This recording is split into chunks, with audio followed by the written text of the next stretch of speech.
Kia ora, this is Fiona here, and now we're going to show you a video on how to use a bait station. Bait stations are really easy to use. You have a very simple key which locks it, which means that it is fully secure, it keeps pets and animals safe, only you can get into this. The way it works is you put a bait block on each of these pegs that's held down in the trap, they can't actually pull it out. What happens is your rat will come through, eat the bait, and then it goes off, generally somewhere in the bush, often near water, to die. Okay, so in terms of actually using bait, you obviously need to look after it. It is a poison, it's an anticoagulant. So very simply, what we recommend is that you keep it in a bucket like this, something really secure that rats aren't going to get through, keeps it away from pets, keeps it away from your children. Okay, here at Pest Free Kaipatiki, along with the Auckland Council, we recommend you do something called pulsing, whether you pulse with a trap or pulse with bait. What that means is essentially you control and then have a break, and then control, have a break. So our pulses start in November, then February, then April, then August. Now what we do is we actually have different baits for different pulses. We recommend your very first one, generally in the spring, so that's the August pulse, you use a bait called EcoTrack, which is a single feed bait. Your other three pulses of the year, you use DieTrack, which is a multi-feed.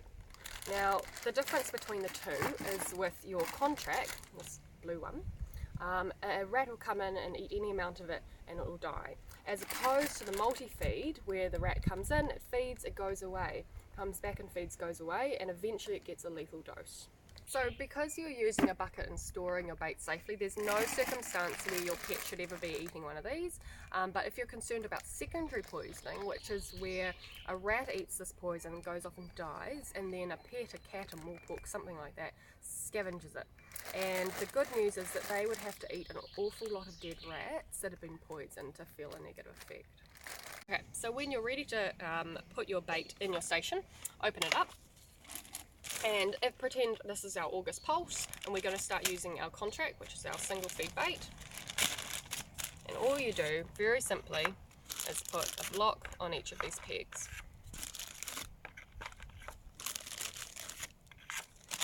Make sure your bait is sealed, and you put it straight back in your container and put the lid on for safety.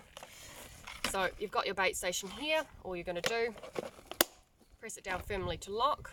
Alright, so as you can see, there's absolutely no way either a child or a pet can get into these, only rodents.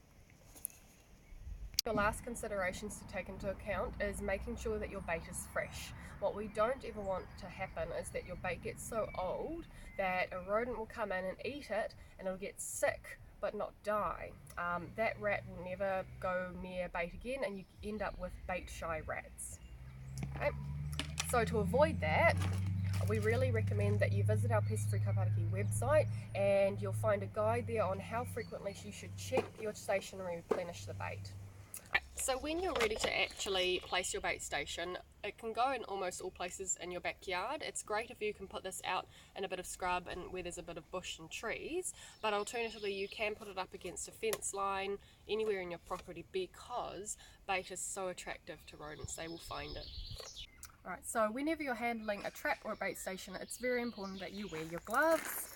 And don't forget, if you want more guidelines on health and safety, you can always visit our website.